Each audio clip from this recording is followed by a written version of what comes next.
Hello friends, welcome again to my YouTube channel. आज की इस वीडियो में हम डिस्कस करेंगे बिजनेस स्टडीज के second chapter that is principles of management के सेकंड पार्ट के बारे में। अब तक जितनी भी वीडियोस अपलोड की गई हैं अकाउंट्स, इकोनॉमिक्स या बिजनेस स्टडीज के रिगार्डिंग, उन सभी वीडियोस का लिंक डिस्क्रिप्शन में गिवन है, आप जाकर देख सकते हैं। प्रिंसिपल्स ऑफ मैनेजमेंट के सेकेंड पार्ट में आज हम डिस्कस करेंगे मैनेजरियल प्रिंसिपल्स के बारे में। जैसे कि आपको पता ही है कि मैनेजरियल प्रिंसिपल्स कुछ ऐसे रूल्स हैं, रेगुलेशंस हैं या फिर कह लीजिए कुछ ऐसी गाइडलाइंस हैं जो मैनेजर्स के द्वारा यूज की जाती है डिफरेंट मैनेजरियल प्रॉब्लम्स को अंडरस्टैंड करने के लिए और उनके सॉल्यूशंस फाइंड आउट करने के लिए। तो आज हम यही देखेंगे कि वो कौन से प्रिंसिपल्स हैं जो मैनेजर्स यूज करते हैं और उन प्रिंसिपल्स को अंडरस्टैंड करेंगे कि कैसे ये प्रिंसिपल्स फॉलो करने से मैनेजर्स की मैक्सिमम प्रॉब्लम्स सॉल्व हो जाती हैं। मैनेजमेंट प्रिंसिपल्स हम टू पार्ट्स में डिवाइड कर सकते हैं। फर्स्ट हमारे पास है general managerial principles provided by Henry Fayol and second is scientific managerial principles provided by F W. Taylor. Two different persons हैं जिन्होंने मैनेजरियल प्रिंसिपल्स प्रोवाइड किए हैं। फर्स्ट ऑफ ऑल हम बात करेंगे जर्नल मैनेजरियल प्रिंसिपल्स के बारे में जो कि हेनरी फ्यूल ने प्रोवाइड किए हैं और ये टोटल 14 प्रिंसिपल्स हैं। और देन उसके बाद हम डिस्कस करेंगे साइंटिफिक मैनेजरियल प्रिंसिपल्स जो कि एफ.डब्ल्यू. टेलर ने प्रोवाइड किए हैं और ये टोटल 4 हैं। लेकिन फर्दर प्रोसीड करने से पहले आप सभी से रिक्वेस्ट है कि अगर आप फर्स्ट टाइम हमारे चैनल पर आए हैं तो चैनल को सब्सक्राइब करके बेल आइकन को क्लिक करके ऑल नोटिफिकेशंस के ऊपर क्लिक कर दीजिए ताकि फ्यूचर में अगर हम कोई भी वीडियो अपलोड करते हैं अकाउंट्स, इकोनॉमिक्स या बिजनेस स्टडीज के रिगार्डिंग तो उसका लिंक तुरंत आपको मिल जाए। चलिए, ये है हमारे पास principles of management developed by Henry Fayol. First हमारे पास है डिवीजन ऑफ वर्क। ये एक ऐसा प्रिंसिपल है जिसमें हेनरी फ्यूल ये कहता है कि हमें पूरी ऑर्गेनाइजेशन के वर्क्स को स्मॉल टास्क में डिवाइड कर देना चाहिए। उनको ऐसे डिवाइड कर देना चाहिए कि वो इजीली मैनेज किए जा सके, क्योंकि अगर हम कंप्लीट वर्क एक पर्सन को दे देंगे तो वो वर्क कंप्लीट नहीं कर पाएगा, मैनेज नहीं कर पाएगा और वो उसको इफेक्टिवली और एफिशिएंटली परफॉर्म नहीं कर पाएगा। इसीलिए हेनरी फ्यूल ये कहता है कि हमें पूरे ऑर्गेनाइजेशन के वर्क को स्मॉल टास्क में डिवाइड कर देना चाहिए। स्मॉल टास्क में डिवाइड करने के बाद हमें वो टास्क एक ऐसे पर्सन को देना चाहिए जो वर्क करने में एक्सपर्ट है, यानी जिस काम के लिए वर्कर बना है उसको वही वर्क दिया जाए तो वो इफेक्टिवली और एफिशिएंटली अपने वर्क को कर पाएगा। रिसोर्सेज की वेस्टेज नहीं होगी, इफेक्टिवनेस और एफिशिएंसी आएगी और साथ ही साथ क्योंकि वर्क डिवाइड करके दिया जाएगा इसलिए कोई भी डुप्लीकेशन नहीं होगी, कोई कंफ्यूजन नहीं होगी। सभी को पता होगा, सभी वर्कर्स को, कि हमें क्या काम करना है। डिवीजन ऑफ वर्क का मतलब क्या है? ऑर्गेनाइजेशन का जितना भी वर्क है उसको स्मॉल टास्क में डिवाइड कर देना चाहिए। ऐसे डिवाइड कर देना चाहिए कि वो मैनेजेबल किया जा सके, इजीली हैंडल किया जा सके। वर्क को डिवाइड करने के बाद हमें वो टास्क एक ऐसे पर्सन को देना चाहिए जो उस वर्क को करने में एक्सपर्ट है, स्पेशलिस्ट है। According to this principle, Fayol suggest that the work of an organisation should be divided into small and manageable task. ये एक ऐसा प्रिंसिपल है जिसमें हेनरी फ्यूल ये सजेस्ट करता है कि हमें हमारे ऑर्गेनाइजेशन के वर्क को स्मॉल और मैनेजेबल टास्क में डिवाइड कर देना चाहिए and each task is assigned to the specialist person who can perform it more effectively and efficiently। Work को स्मॉल टास्क में डिवाइड करने के बाद वो वर्क हमें एक ऐसे पर्सन को देना चाहिए जो उस काम को करने में एक्सपर्ट है, स्पेशलिस्ट है, जो उस वर्क को इफेक्टिवली और एफिशिएंटली कर सकता है। इसका मतलब डिवीजन ऑफ वर्क एक ऐसा प्रिंसिपल है जिसमें दो बातों के ऊपर फोकस किया गया है। First, dividing the work in small task and allocating the work according to the capabilities of the worker. ये एक ऐसा प्रिंसिपल है जो ये कहता है कि हमें ऑर्गेनाइजेशन के वर्क को स्मॉल टास्क में डिवाइड करना है।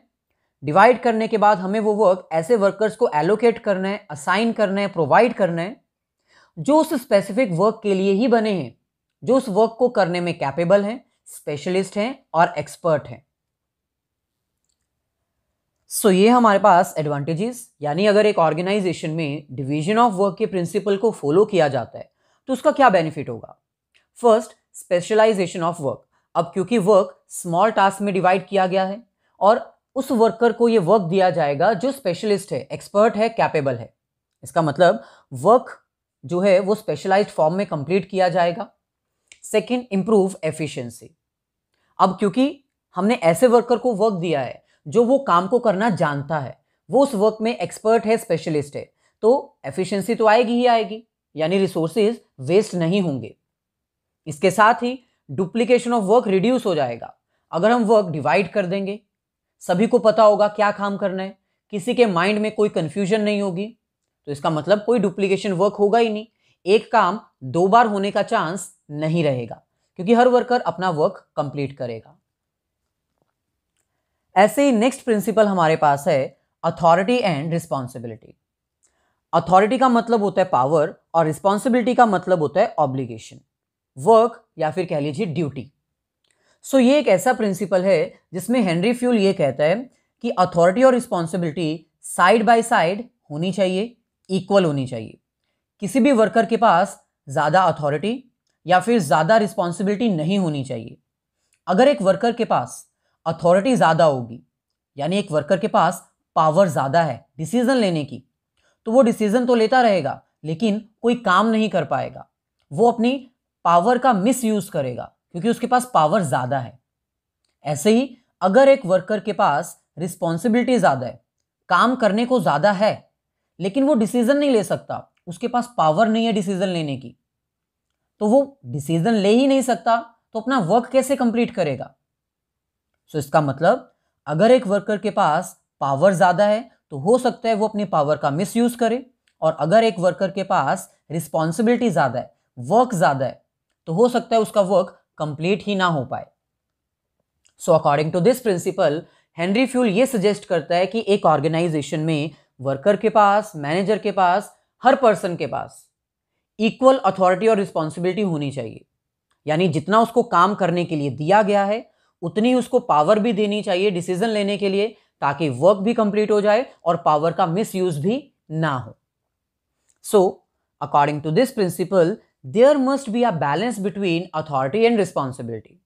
ये एक ऐसा प्रिंसिपल है जो ये सजेस्ट करता है कि एक वर्कर के पास अथॉरिटी और रिस्पॉन्सिबिलिटी इक्वल होनी चाहिए।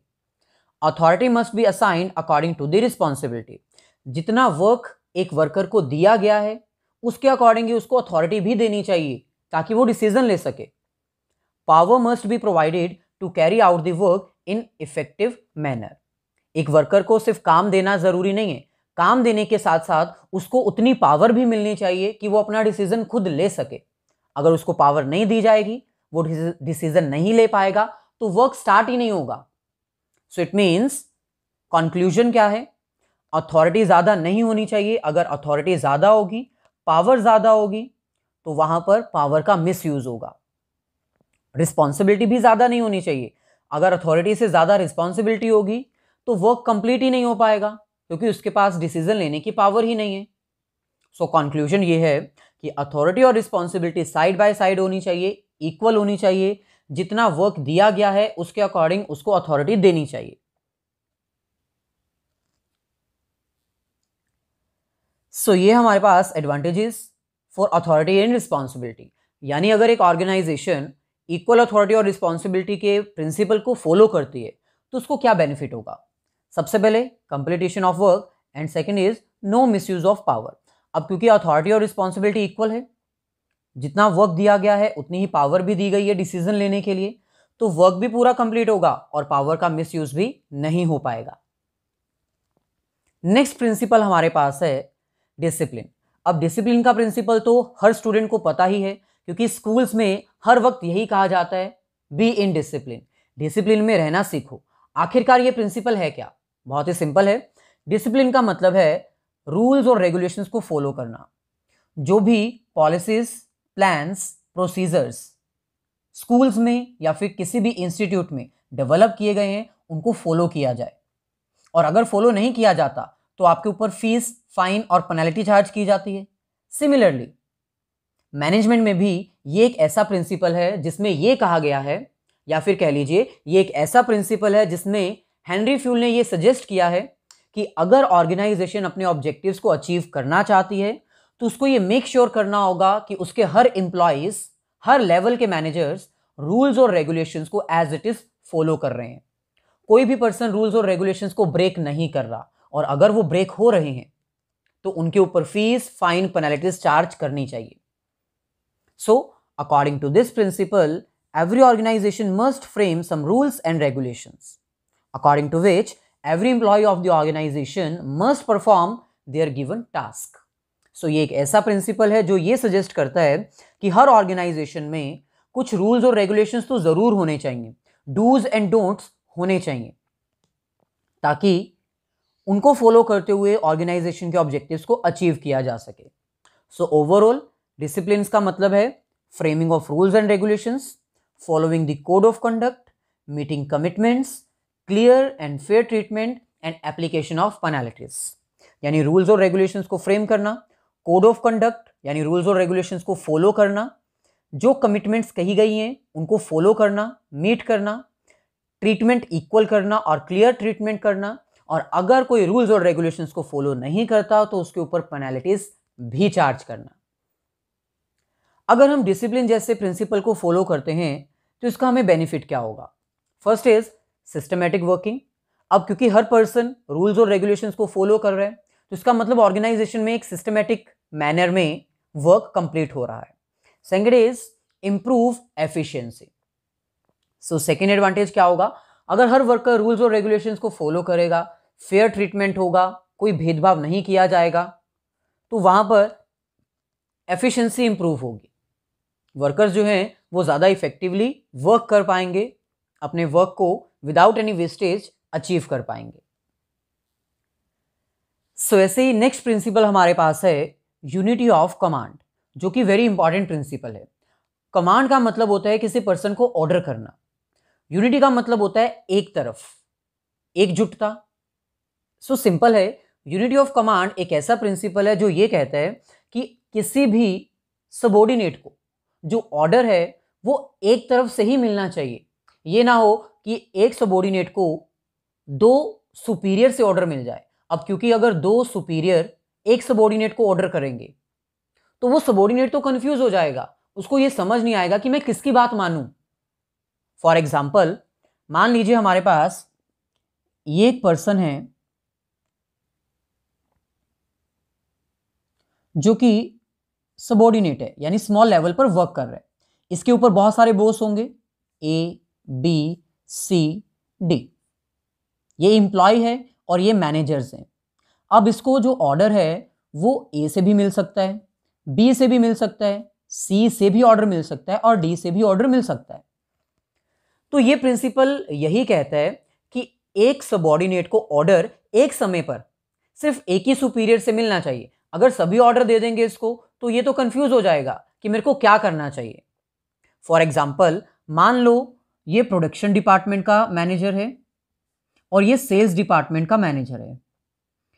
प्रोडक्शन डिपार्टमेंट का मैनेजर एम्प्लॉयज को जाकर कहता है कि आपको प्रोडक्शन की स्पीड जो है वो स्लो रखनी है, ताकि जो स्टैंडर्ड्स हैं वो हम मीट कर पाएं, हमारी जो क्वालिटी है वो इंश्योर कर पाएं। क्वालिटी में कोई ऊपर नीचे नहीं होना चाहिए, परफेक्ट क्वालिटी हमें हमारे कस्टमर्स को सप्लाई करनी है। लेकिन वहीं पर सेल्स डिपार्टमेंट का मैनेजर कहता कि आप अपनी सेल्स को, अपनी प्रोडक्शन को इंक्रीज करो, फास्ट करो, ताकि हम अपने सेल्स टारगेट को अचीव कर पाएं। यानी यहां पर ऑर्डर जो है वो 2 पर्सन से मिल रहा है। प्रोडक्शन डिपार्टमेंट का जो मैनेजर है वो एम्प्लॉयज को कह रहा है कि प्रोडक्शन स्लो करो ताकि स्टैंडर्ड मेंटेन किया जा सके। वहीं पर सेल्स डिपार्टमेंट का जो हेड है, मैनेजर है, वो कह रहा है कि प्रोडक्शन की स्पीड इंक्रीज करो ताकि हम अपने सेल्स टारगेट को अचीव कर सके। तो यहां पर एम्प्लॉय जो है, जो सबॉर्डिनेट है, उसको 2 तरफ से ऑर्डर मिल रहा है, लेकिन अब उसको कुछ समझ नहीं आएगा कि हमें क्या करना चाहिए। वो कंफ्यूज हो जाएगा और कंफ्यूज होने की वजह से वो कुछ भी काम कर ही नहीं पाएगा। So fourth principle, unity of command, एक ऐसा प्रिंसिपल है जिसमें हेनरी फ्यूल ये सजेस्ट करता है कि एक समय पर एक सबॉर्डिनेट को एक सुपीरियर से ही ऑर्डर मिलना चाहिए। अगर 2 तरफ से मिलेगा तो वो कंफ्यूज हो जाएगा और कुछ भी काम नहीं कर पाएगा। So according to this principle, a subordinate must receive order from one superior at a particular point of time. इस प्रिंसिपल के अकॉर्डिंग हेनरी फ्यूल ये सजेस्ट करता है कि एक सुपीरियर जो है वो एक समय पर सबॉर्डिनेट को ऑर्डर देगा ताकि उसके माइंड में कोई कंफ्यूजन ना हो. It means there must be one superior to one subordinate at a time. इसका मतलब है कि एक सबॉर्डिनेट के ऊपर एक सुपीरियर ही होना चाहिए. Order from one boss only. अगर बहुत सारे ऑर्डर्स मिलेंगे तो वो पर्सन कंफ्यूज हो जाएगा. सो अगर हम इस प्रिंसिपल को फॉलो करते हैं तो इसका एडवांटेज क्या होगा? सबसे पहले तो कोई कंफ्यूजन नहीं होगी सबॉर्डिनेट के माइंड में, डुप्लीकेशन ऑफ वर्क नहीं होगा, एक ही काम बार बार करने की जरूरत नहीं पड़ेगी, और वर्कर की एफिशिएंसी जो है वो भी इंप्रूव होगी क्योंकि वो विदाउट एनी कंफ्यूजन इफेक्टिवली और एफिशिएंटली वर्क कर सकता है. नेक्स्ट प्रिंसिपल हमारे पास है यूनिटी ऑफ डायरेक्शन, जो कि देखने में यूनिटी ऑफ कमांड की तरह ही है लेकिन बहुत बड़ा डिफरेंस है इसमें. यूनिटी ऑफ कमांड का मतलब था कि एक तरफ से कमांड मिलनी चाहिए. यूनिटी ऑफ डायरेक्शन का मतलब क्या है? डायरेक्शन का मतलब क्या होता है? रास्ता. रास्ता जो है वो एक तरफ का होना चाहिए. ये नहीं है कि एक ऑर्गेनाइजेशन में दो दो ऑब्जेक्टिव्स हैं, ऐसे तो वर्कर्स कंफ्यूज हो जाएंगे.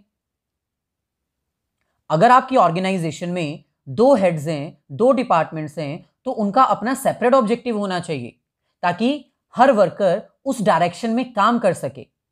फॉर एग्जाम्पल, मान लो एक ऑर्गेनाइजेशन है जो दो प्रोडक्ट्स मैन्युफैक्चर करती है, प्रोडक्ट ए और प्रोडक्ट बी. तो इस केस में प्रोडक्ट ए की डायरेक्शन सेपरेट होनी चाहिए, प्रोडक्ट बी की जो डायरेक्शन है वो सेपरेट होनी चाहिए. ये नहीं है कि इन दोनों की डायरेक्शन डिफरेंट हो और इंप्लॉयज को पता ही ना चले कि हम किस डायरेक्शन में जाना है. इसके जितने भी इंप्लॉयज हैं वो सब इस हेड के अंडर काम करें, यानी इनका एक यूनिट हो, एक प्लान हो और इनका एक सेपरेट हेड हो. और प्रोडक्ट बी के लिए सेपरेट हेड हो, सेपरेट प्लान हो, सेपरेट डायरेक्शन हो. इन दोनों में कोई भी इंटरफेरेंस नहीं होनी चाहिए. सो यूनिटी ऑफ डायरेक्शन एक ऐसा प्रिंसिपल है जो ये कहता है कि डिपार्टमेंट्स में या फिर ऑर्गेनाइजेशन में जितने प्रोडक्ट्स हैं उसके अकॉर्डिंग डायरेक्शन बनानी चाहिए. One head one plan, one unit one plan, ताकि किसी भी इंप्लॉयज के माइंड में कंफ्यूजन ना हो कि हमें क्या फॉलो करना है. ये इंप्लॉय जो ए डिपार्टमेंट के अंडर वर्क कर रहा है उसको ये ना सोचना पड़े कि यहां पर क्या चल रहा है. So according to this principle there must be a unity of direction. ये एक ऐसा प्रिंसिपल है जो ये कहता है कि डायरेक्शन में यूनिटी होनी चाहिए. प्रोडक्ट ए के जितने भी वर्कर्स हैं उनको अपने ऑब्जेक्टिव के लिए काम करना है, उनकी अपनी डायरेक्शन होनी चाहिए, और प्रोडक्ट बी के जितने इंप्लॉयज हैं उनको अपने डायरेक्शन में अपने ऑब्जेक्टिव के लिए काम करना चाहिए. Which means there must be one head having only one plan. जितने भी हेड्स हैं उन सबका अपना एक सेपरेट प्लान होना चाहिए और उसके इंप्लॉयज उन्हीं प्लान्स को अचीव करने के लिए काम करने चाहिए. And to achieve that plan everyone must have same direction. So overall अगर देखा जाए तो ये यूनिटी इन डायरेक्शन की बात करता है, जबकि fourth principle unity of command की बात करता है. Unity of command means order from one boss only, and unity of direction means one unit one plan, and everyone must move towards that direction only. जितने भी units होंगे, unit A unit B, इन सबके अपने अपने plans होंगे और इनके एम्प्लॉयज अपने प्लान्स को अचीव करने के लिए ही वर्क करेंगे. सो अगर हम यूनिटी ऑफ डायरेक्शन के प्रिंसिपल को फॉलो करते हैं तो इसका बेनिफिट हमें क्या मिलेगा? हेल्प इन अचीविंग ऑर्गेनाइजेशनल गोल. अब क्योंकि एक ही डायरेक्शन में सभी इंप्लॉयज अपने हेड के गोल्स को अचीव करने के लिए मूव कर रहे हैं, कोई कंफ्यूजन नहीं है किसी के माइंड में भी, तो ऑर्गेनाइजेशन के गोल्स इजीली अचीव किए जा सकते हैं. और unity the effort, United the effort, यानी जितने भी एफर्ट्स हैं वो एक साथ इकट्ठे करके अपने ऑब्जेक्टिव्स को अचीव करने के लिए हम स्टार्ट कर सकते हैं. किसी के भी माइंड में कंफ्यूजन नहीं होगी, कोई भी इधर उधर भटक नहीं रहा होगा. सब ऑर्गेनाइजेशन के गोल्स को अचीव करने के लिए अपने एफर्ट्स कंबाइन कर लेंगे. सो ऐसे ही नेक्स्ट प्रिंसिपल हमारे पास है subrogation of individual interest to the general interest. भाई अगर वीडियो अच्छी लग रही है तो प्लीज अभी इसको लाइक जरूर कर दीजिए और इसको शेयर भी कर दीजिए. क्योंकि अगर आप शेयर करोगे तभी आपको फ्यूचर की जितनी भी रिटन नोट्स हैं वो मिलते रहेंगे। सो शेयर जरूर कर दीजिए अपने सभी फ्रेंड सर्कल के साथ, ताकि कुछ बेनिफिट आपको हो जाए, आपके फ्रेंड्स को हो जाए और कुछ बेनिफिट मेरा भी हो जाए। So subordination of individual interest to general interest, ये एक ऐसा प्रिंसिपल है जो ये बताता है कि एक ऑर्गेनाइजेशन में mainly 2 types of interest exist करते हैं। पहला होता है इंडिविजुअल इंटरेस्ट एंड सेकंड होता है जनरल इंटरेस्ट। इंडिविजुअल इंटरेस्ट का मतलब है एक पर्सन का, एक एम्प्लॉय का पर्सनल इंटरेस्ट, और जनरल इंटरेस्ट का मतलब होता है पूरी ऑर्गेनाइजेशन का जो नॉर्मल जनरल इंटरेस्ट होता है, गोल होता है। सो यहां पर हमें कह रहे हैं subrogation of individual interest to general interest. Subrogation का मतलब होता है सबॉर्डिनेशन, यानी एक एम्प्लॉय को अपना पर्सनल इंटरेस्ट जो है वो पीछे कर लेना चाहिए ताकि ऑर्गेनाइजेशन के गोल्स को अचीव किया जा सके। क्योंकि कई बार ऑर्गेनाइजेशंस में कुछ ऐसी सिचुएशंस आती हैं जिसमें एम्प्लॉय अपने पर्सनल ऑब्जेक्टिव को अचीव करने के लिए आगे बढ़ जाता है और ऑर्गेनाइजेशन के गोल्स को छोड़ देता है। तो हेनरी फ्यूल ने यही कहा कि यह सही बात नहीं है। एक एम्प्लॉय को अपना इंडिविजुअल जो पर्सनल इंटरेस्ट है वो सब्रोगेट करना चाहिए, छोड़ देना चाहिए, सबॉर्डिनेट करना चाहिए, पीछे रखना चाहिए, आगे नहीं करना चाहिए। रीजन क्या है?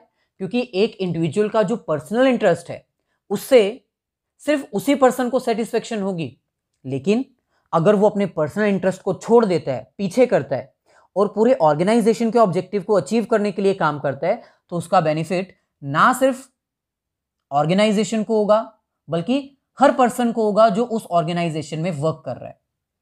So according to this principle one must ignore their personal interest for the sake of the organizational interest। अगर पर्सनल इंटरेस्ट और जनरल इंटरेस्ट में कोई कॉन्फ्लिक्ट अराइज होता है तो इस प्रिंसिपल के अकॉर्डिंग हमें अपना पर्सनल इंटरेस्ट इग्नोर करना चाहिए, पीछे रखना चाहिए, ताकि हम ऑर्गेनाइजेशन के इंटरेस्ट को अचीव कर सकें। क्यों? क्योंकि ऑर्गेनाइजेशन का इंटरेस्ट ज्यादा बंदों को सेटिस्फेक्शन देगा, पर्सनल इंटरेस्ट से तो सिर्फ हमें ही सेटिस्फेक्शन मिलेगी ना। सो as the objective of organization is more important and includes a group of persons।